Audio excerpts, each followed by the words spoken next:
Twitter saw a fresh exodus of employees on Thursday as the company hit a deadline set by billionaire owner Elon Musk for remaining staff to commit to being extremely hardcore or leave the company. Departing employees posted on Twitter under the hashtag #LoveWhereYouWorked, announcing it was their last day at the social network. Twitter has been convulsed with chaos since Musk finalized his $44 billion purchase in late October. Many accompanied their posts with a saluting emoji, which has become a symbol inside Twitter of respect for those who are leaving. Musk already laid off half the company's 7,500 full-time employees on November 4th, reportedly cut thousands of contractors last weekend, and fired several employees who had criticized him publicly. On Wednesday, in an email to staff entitled "A Fork in the Road," Musk said Twitter would need to be extremely hardcore to succeed. Those who chose to stay should expect long, intense hours of work. Those who left would receive 3-month severance pay, he wrote.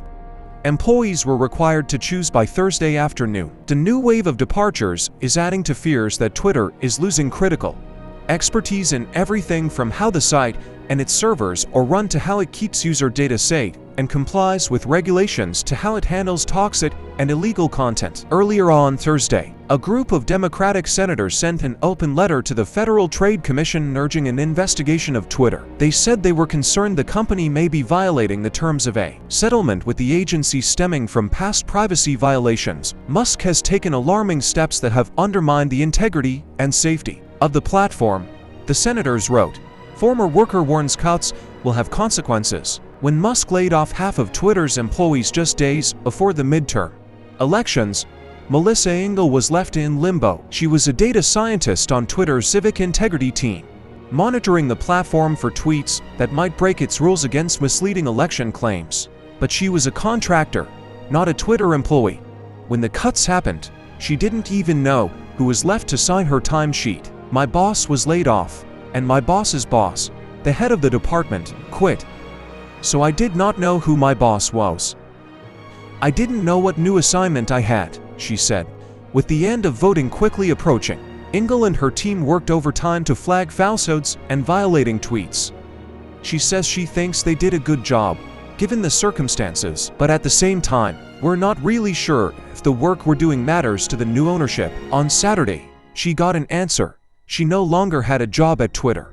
I only found out that I was fired because I happened to be looking at my phone at about 5:30 p.m. and I got a little pop-up that said you've been logged out of one or more systems, Engel recalled. Rapid changes disrupt Twitter's business. Engel and others warn Musk's rapid changes risk compromising Twitter's ability to deal with toxic content and are already disrupting its business, as chaos spilling over onto the platform threatens its advertising revenue. There is a short-sighted view of platforms that can look at trust and safety. Work can integrity work as a bit of a cost center, and as the people that are trying to drag the company down rather than actually trying to help the company grow for the long term, said Jeff Ellen, a former data scientist at Facebook who co-founded the Integrity Institute, a group focused on online trust and safety. At Twitter, like other mainstream social media companies, this work relies heavily on people. There are the staffers who set policies, workers like Engel who develop automated systems to analyze the 37.5 million tweets posted every hour,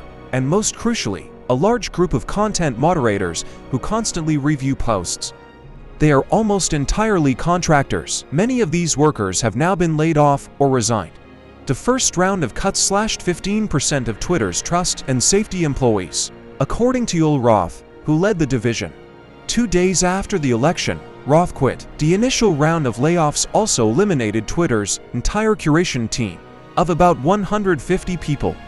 They played an important role adding context and descriptions to news and events trending on the platform, and curating collections of tweets from authoritative sources to help address misleading or false claims. It's unclear how many of the contractors eliminated last weekend were content moderators. Twitter didn't respond to questions about details of the job cuts, but losing even a portion of that workforce would be a blow. Engel said their work is critical to improving the algorithms she wrote, and to understanding things computers can't, like sarcasm and parody. Automated systems need constant info and updating and testing and tweaking, just like any other computer script would need. If there's not enough people to update the algorithms, they become more and more porous, she said. Automation is a lofty goal, and it's a great goal. But we're just not there yet. Global implications. Cutting back on content moderation could also land Musk in hot water with European regulators. German law, for example, requires social networks to quickly remove illegal content or face fines. Either you have content moderation, or you don't have it, said Sarah Roberts, an information studies professor at UCLA who briefly worked at Twitter earlier this year. You don't just kind of have content moderation. Removing child sexual exploitation material is content moderation. Engel is also worried about the worldwide implications as big events loom. From the World Cup, which starts on Saturday, to elections around the globe, we get hyper-fixated in the US on the US elections. Though we dealt with the recent Brazilian elections, and we dealt with elections all over the world, Japan, India, the EU, UK, she said. If this global decline in Twitter happens, it's definitely going to affect democracies around the world. The upheaval since Musk took over is already evident on Twitter. Musk himself tweeted a conspiracy theory. Hate speech surged in the days after the deal closed. Accounts that repeatedly share false claims are getting more engagement. According to NewsGuard, which rates the reliability of online news sources, its analysis found while those accounts tweeted just 6% more in the week after Musk took control, they experienced a 57% increase in likes and retweets over the same period. The kinds of content they were spreading had disproportionately more misinformation than they usually had, and that is what leads to engagement, said NewsGuard CEO Gordon Krovitz. Musk's first big product change, letting users buy so-called blue checks, which previously indicated that high-profile users were who they claimed to be, unleashed a flood of accounts impersonating companies, celebrities, and politicians. White nationalists and far-right extremists also signed up for the checks. According to a review of accounts by the Southern Poverty Law Center, Twitter's Trust and Safety team had warned about the potential for the feature to be abused ahead of its rollout in an internal document first reported by Platformer and seen by NPR.